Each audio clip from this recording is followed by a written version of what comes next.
Welcome to the instructions video for the Fuel Burnup MWD MTU interactive calculator.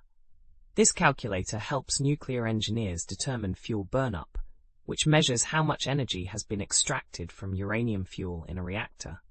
It's essential for planning refueling schedules and optimizing fuel cycle economics. To use this calculator, you'll need to enter two key values. First, input the total thermal energy produced by your reactor in megawatt days.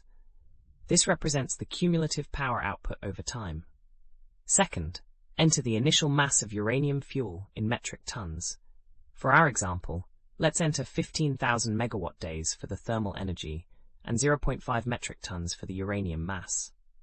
Click Calculate to see your results. The calculator divides the energy by the fuel mass to give you the burnup value in MWD MTU.